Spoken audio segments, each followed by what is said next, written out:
Sa datos po na nakalap ng GMA News, mas marami pa raw ang nalilikhang basura ng isang taga Metro Manila kada araw kumpara sa isang individual mula sa iba pang panig ng mundo.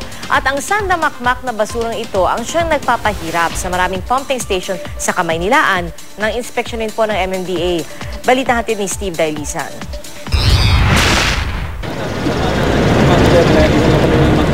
Gabundok na basura ang sumalubong kay MMDA Chairman Francis Tolentino sa pagbisita sa Libertad Pumping Station sa Pasay City.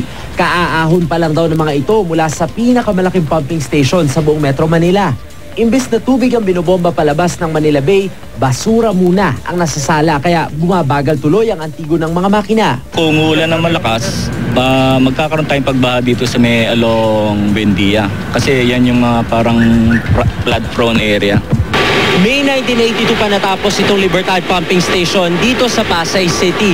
At noong mga panahon na yun, binabaha na raw yung Metro Manila pero hindi pa ganun kalala gaya ng nararanasan natin sa ngayon.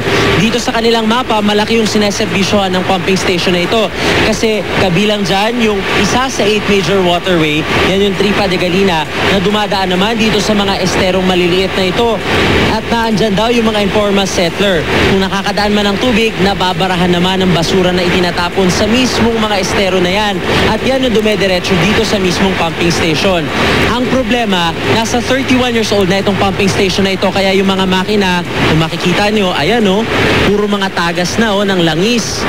Ang ginagawa na nga lang nila is nasa ilalim ito sa major repair para nang sa gayon kahit papano ma-achieve pa rin ang full efficiency sa tuwing umuulan at nagbabaha.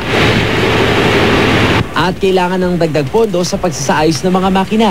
Hirap na kasing gumana sa dami ng basurang nasasala. Yung re-rate natin siguro iba-iba. Merong 4, merong 5, gano'n. Pinakamalala na po yung gano'n, 5, gano'n?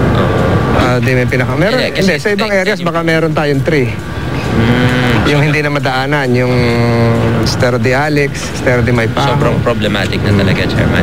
Sa datos na nakalap ng GMA News, mas marami ang nalilikang basura ng isang taga Metro Manila kada araw kumpara sa average daily waste generation ng isang individual mula sa ibang panig ng mundo. At kada araw, mahigit 8,000 toneladang basura raw ang itinatapon ng buong Kamaynilaan. Ang basurang yan ng Metro Manila pa lang, 25% ng kada araw na basura ng buong bansa. Bahagi ng kultura na rin natin. Bahagi ng how we arrange our clutter. Yung change of mindset, lesser consumption. Kaya hamon ng MMDA sa mga uupong alkalde sa Hulyo, mahigpit na ipatupad ang RA 9003 o ang Solid Waste Management Act.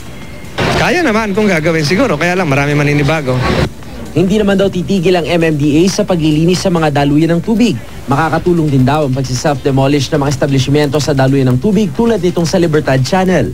Nakadagdag daw ng 8 metrong lapad sa spillway para makalabas ng mabilisang naibombang baha patungo sa Manila Bay. Steve Dailisan, GMA News.